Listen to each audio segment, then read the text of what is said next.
best understanding of America begins, or so it seems to us, with the realization that this nation is young yet, that she is still new and unfinished, that even now America is man's greatest adventure in time and space.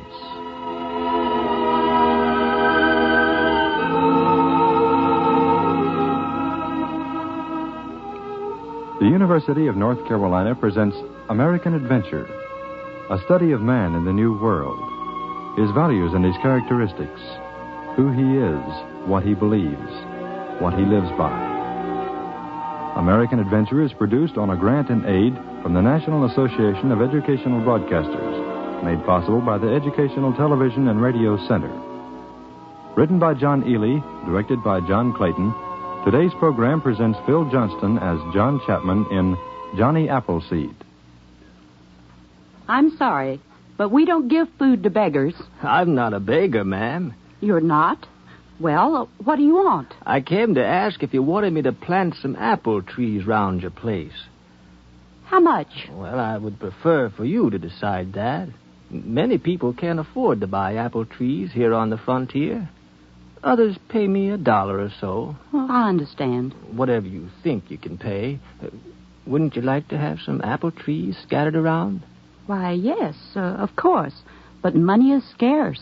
Well, I'll put you in a couple of each kind I have and just go on my way.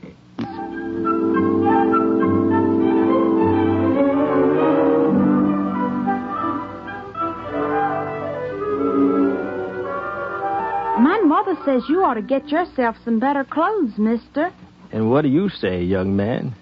Well, I don't know. Your shirt is torn. Yes, I ripped it on a briar just yesterday. What you doing in the woods? I sleep there. In the woods? Yes. Ain't it dangerous with the snakes and animals? I've been sleeping in the woods many years, son, and I found little danger. Did you ever see a snake? Yes. Did he bite you? Yes, one did. I harmed him, and he harmed me. Not a rattlesnake. It was. Gee. But just one. Still, you ought to wear better clothes. Here, young man, hand me that small tree. Yes, thank you. Oh, careful with it now. Thank you. Don't you think you ought to wear better clothes? Well, let me think about that now.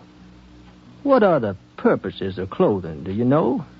To keep you warm? That's one. What's another? Well, because you'd be naked. Yes, and what's another reason? Well, I don't know. To protect the skin, I should think, from briars and all. Yes, that's right. Now, I live a particular kind of life, young man, and it may be that I make a peculiar sight as I walk down the road. You see this cook pot? Yes, sir. It's my hat. Oh, I could afford to buy a hat, but then I'd have to carry a cook pot. So I carry the cook pot on my head. Oh, yes, sir. And some people think that's peculiar. But it makes a very fine hat when I pad it with my extra shirt. You see, like this. Oh, yeah. Now then, I put it on my head and I'm packed for traveling, ready for cooking. Yes, sir. And my clothes are made to keep me warm, to protect my body and to make my life more enjoyable. I'm as well dressed as a man can be, with my way of life, I'd say. But Mama says you look like a baker. I see. My Mama says you should wear better clothes. Well, you listen to me. Your Mama is right, and you agree with her. That's the right way for you, young man.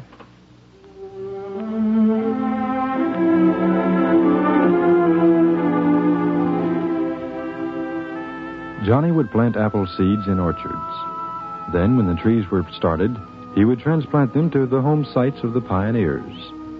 He would go far out beyond the frontier to plant his orchards, and by the time the pioneers had reached that part of the wilderness, his trees were up. Johnny, why don't you buy a farm and settle down? I've thought of doing that, Mr. Howard. I've seen you so many times of late, trudging up and down the roads, planting trees here and there. Why not settle down? Live a decent life. I guess I like to walk, that's all. No, it ain't all. Johnny, what will you say when you're too old to carry on? You have no farm, no family, you have nothing at all. Yes, I guess that may be. You'll have nothing because everything will have been given away. I know. I know. Now, a man has more when he owns a farm. And you could take your pick of any land in any of the newly opened sections because you've already explored them. Why, you could have a creek-bottom farm. You could get a land at the bend of the river. You could have 300 acres by now and be secure. But what a price. Well, price, $1 an acre or less, that's all. Oh, no, the price is higher than that. You're not thinking clearly, Johnny. Oh, yes, I am. I know full well that everything a man owns takes something out of him. I know that a man can get bound up to a piece of land. A man can get to thinking about that piece of land, about getting another piece of land, and about getting better stock and getting more workers, and pretty soon he doesn't own himself. He doesn't own the land. The land owns him. No, I don't want any land. Nonsense, Johnny. I have 600 acres, and I own it. Not the other way around. Then come with me down to Thompson Creek and let's fish a while. Huh? Now? Yes. Water is cool. Trees are tall. Shade deep. Come on. No. I have to feed the hog. Why? For food. Eat fish. Eat plants. They're free and available. God places them in the woods and nurtures them. That's what I do. But I'm not like you, as I've been trying to point out. Let's go up into the North Country. I know a place where there's a high view, and from there a man can see 12 miles of countryside. Then get your hands on it, Johnny. That land may open up any time now. I see. But if you're sure you don't want it for yourself... No, I don't want it. Then by all means, let's go. Look, I have a son who's nigh 18. He needs a piece of land. I can stake it to him, and when the land opens up... Come on, Johnny, let's go. No. I'll not take you up there now. But why not? Because you're ill. Please don't be angry with me for saying that. But I talk to you about the beauties of nature, and you have to slop the hogs. Yet I tell you about a piece of land, and you say, let's go. So I can see that you have sold your life for land. The land owns you. I'll plant some apple trees round your place. But for that piece of high land, I want a young man who can enjoy the beauty of what is there. No, you're ill, my friend. You're owned by land.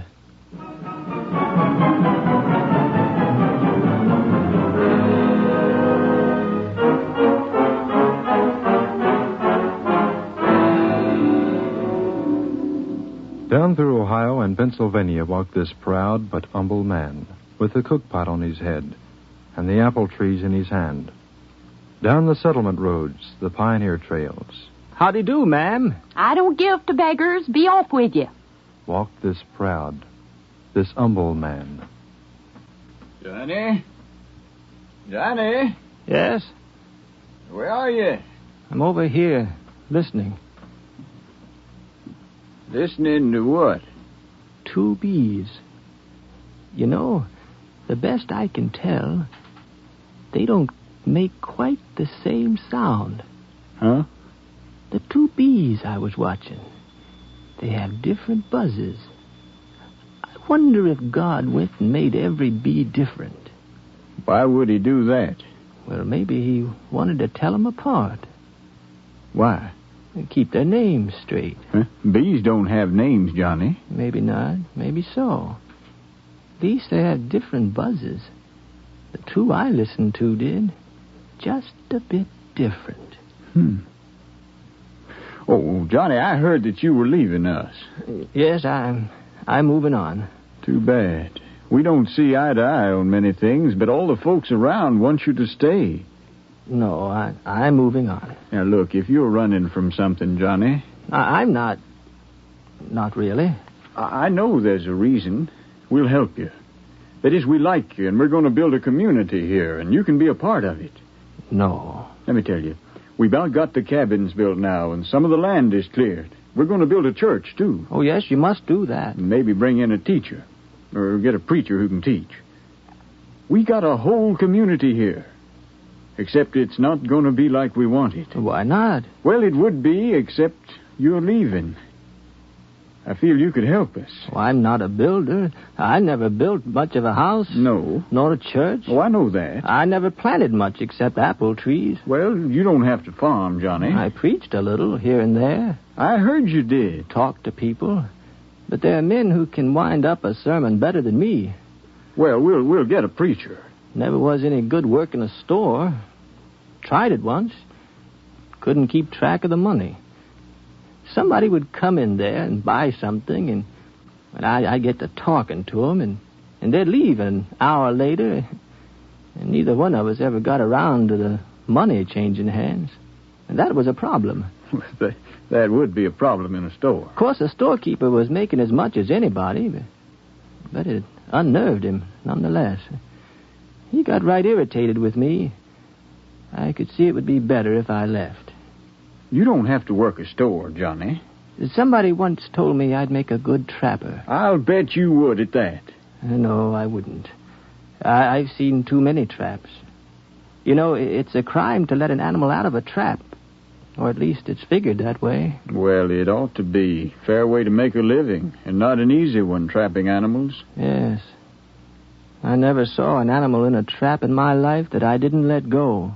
Huh? You mean... Well, I don't know what to say about that.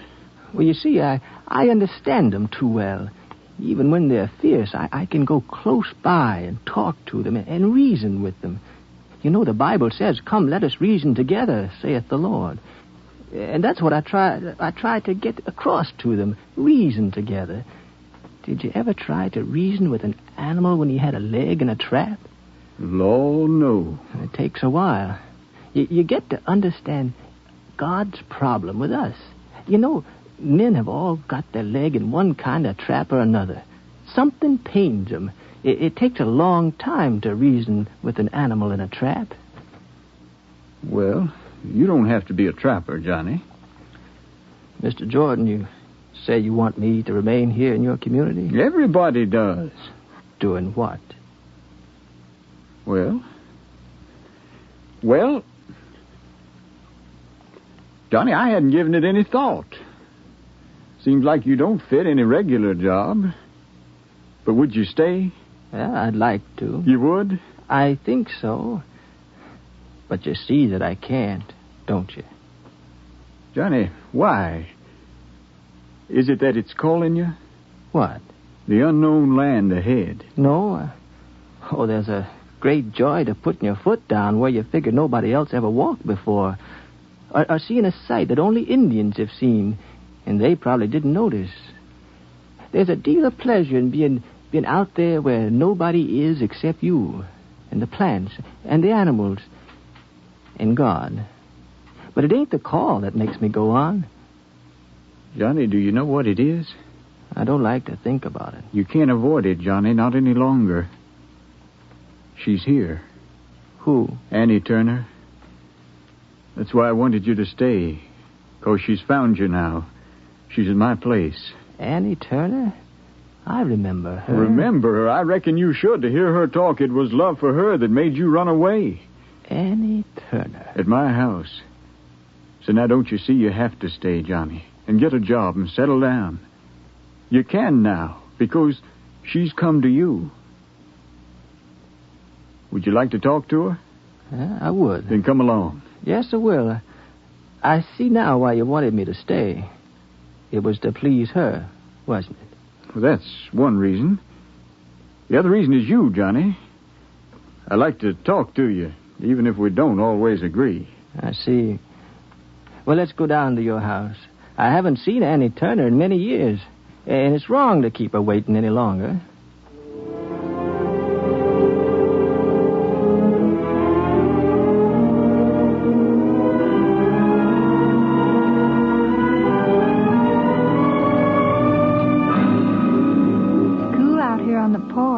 Isn't it, Johnny? Cool and nice, Annie. And private. I got so nervous all afternoon with everybody hanging around, looking at us as if we were strange. Oh, were they? Didn't you notice? Annie, people have been looking strange at me for so many years. I think it's normal. Well, you can't blame them, Johnny. Look at yourself. You're all tattered and torn, and I bet you got money, too. I have. Why, do you need some? No, you know I don't. Did my family ever need money? Well, I have enough if you ever do. There's money in apple trees. Then why don't you dress better and be respectable? Respectable? Like everyone else. Well, that wouldn't be too hard to do, would it? I don't think so. You just dress well like you can afford and put on good shoes and keep clean. Sounds easy to be respectable, Annie. And you could go places, Johnny. You have a wonderful mind for remembering things. But what have you remembered? What do you need to remember out here? Just where I plant my orchards. And that isn't hard, is it? No, I have a sense of direction. I usually hide the orchards because one never knows what somebody might do. I heard tell this morning that a man has been going around letting animals out of traps. Same kind of man might steal your apple trees, I guess. Well, a little different kind, maybe. It takes all kinds to make a world. But here you are. A man that was good at books, that knew things once, that could read and write, and what good is it to you out here? Oh, I read the Bible to myself and to others. Johnny, all you got is what you carry. And I can see you haven't got a Bible. Well, I had one. Oh, I've had 100. But when I read to somebody that can't read, when I go over something that he likes, I usually tear it out and give it to him. So my Bible gets smaller till I just got the chapters who begat who, and nobody seems to want them. So I have to get a new Bible. You just caught me between Bibles, Annie. Why give them the sections if they can't read? What good does it do them? I've asked myself that same question. It does seem a shame to rip the Bible apart. Well, why do you do it then? Because I did it once. Huh? I did it once, and the person smiled. She held it like it was a treasure. And so it always is like that. As if it's wonderful to find yourself owning a part of a Bible, even when the words are out of reach. It don't make much sense, Johnny. It don't make no sense at all. Except that people always treasure what they can never really have. I'm glad you brought that up, Annie. I'm going to have to buy another Bible, I reckon. As soon as I get my next orchard planted and people start moving on. Better buy it now. Then you are moving on, too. Yes, I am. I come all the way out here to find you. I got over my anger about the time you left me. I swallowed my pride and I followed you. And now you're going to leave again. Do you think it's right? No, it isn't, Annie. Well, why do you do it? Don't you know I've lain awake nights, night after night? Don't you know I've thought about you and wondered? How can you just leave? Just go. Shake off everything that loves you and run away. Don't you know what it does to people? I know. Lord, I know. Why, Johnny? Johnny, why? Because I also know that it would do to people if I stayed. Because I'm a freak and I have to run away. A freak? I knowed it since a boy. I knowed I was different. How was you different? I never cared about the things other people cared for. And I believed things other people didn't believe. What, for instance? Well, natural things. I believed God takes care of the flowers, each one. He knows the sparrows' names, or if they don't have names, he knows whatever it is. And he protects and guards. Well, I believed that. And when I looked around, I saw people building houses, and as soon as they got one, they started a bigger one. And they laid by barns full of crops, and they had cattle they could never eat if they started on a Monday and ate for 3 years. They couldn't eat that much beef. People saved money, went hungry to save money. People 60 years old and without a child laid by. And it seemed that nobody wanted to depend on God. Johnny, when you plant an orchard, you have to clear ground, don't you? Of course I do.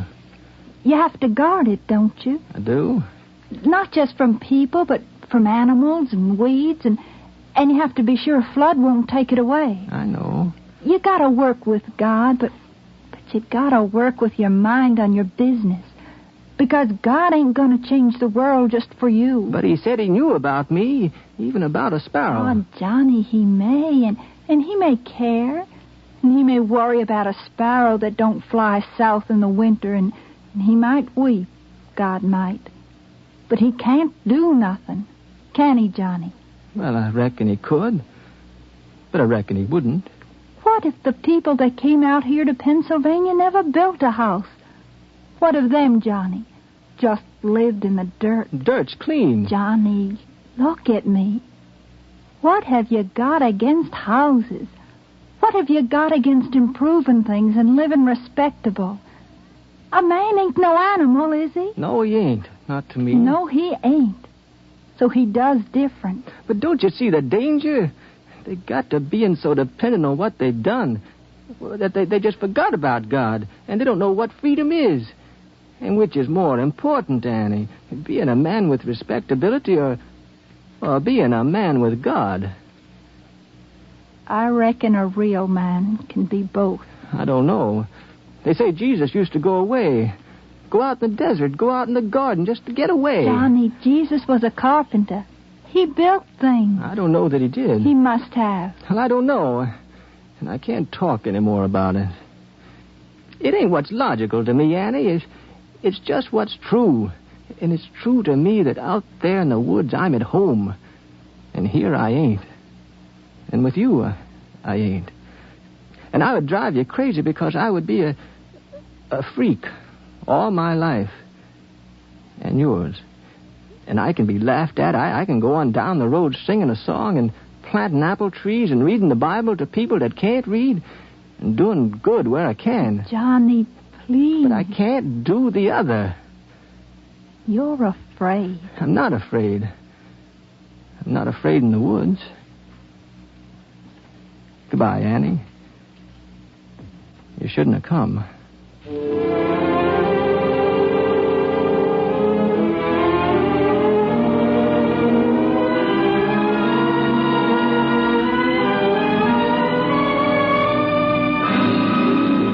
Is this all you do? Go around planting apple trees? Yes? I've done that. There's nothing to it. Well, tell me, boy, do you say a prayer with every tree? A prayer? Look, I'll show you how it is. Don't you want me to get a hoe? Oh, not necessary. Better to use your hands. Look, you kneel down like this and dig into the soil with your fingers. Careful not to destroy any living root that may be there, unless you must.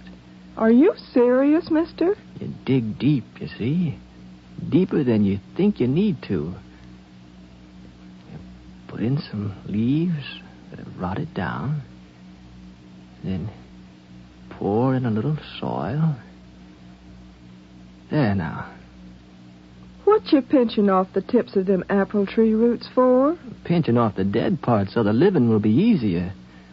Now I put the roots down gentle in the earth and cover them up. Pushing down the soil so as not to hurt the plant. And cover it good. Yes. And directly we will water it. But now let's plant another one. But what about the prayer?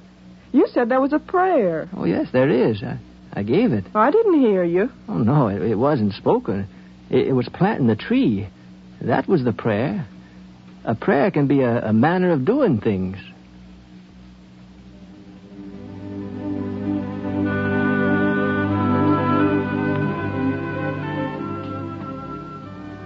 As he grew older, he went farther west, with the cook pot on his head and the apple seeds in his hand. From Pittsburgh to Limestone Creek to the great falls at Louisville, overland to Illinois, he traveled the American frontier until he was old, until settlers went on past him, until he could not keep up anymore.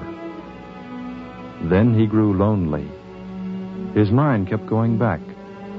So he went back, too, toward Ohio. He walked down the old paths, saw his orchards, stood beneath flowering trees he had planted. And a wonderful thing happened. Listen, mark it down. He was remembered. He was remembered, and he was loved. Consider that. This man who had nothing, he was loved through his old age. Lay him there. That's what he asked, to be put under the tree he planted. So let it be just that way. Let us have no sermon. There is no man who can preach the sermon of Johnny Chapman. He was the sermon, and let us not forget it, although I fear we will. Let us not sell our lives for money or power or land, but strive for something greater and above them. I have land, and when I die there will be those to remember me, but not as they remember him who had only what he had given away. Now, dig a hole, not with shovels. Dig it with your hands. And take care to kill no root or any living thing that can be spared. Then put him in the clean earth. And worry not at all. Let no man weep.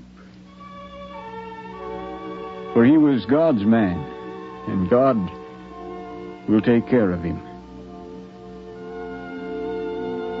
Put him there in the clean earth with a silent prayer.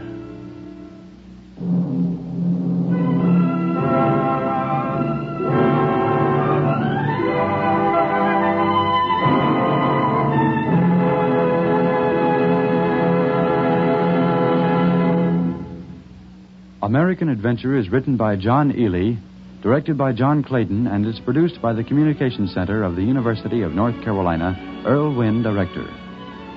These programs are produced on a grant in aid from the National Association of Educational Broadcasters, made possible by the Educational Television and Radio Center, an independent agency established by the Ford Foundation. They are intended for use by educational and commercial radio stations in this and other countries, and by schools for in-school listening purposes. They are in almost all cases based on actual events. Today's program, Jonny Appleseed, presented Phil Johnston as John Chapman, with Alice Wallace as Annie, John Ely as Jordan, and George Brenholtz as Howard. Others in the cast were Edith Sanford, Gene Rayburn, and Keen Oliver. American Adventure is produced and recorded in the studios of the University of North Carolina at Chapel Hill.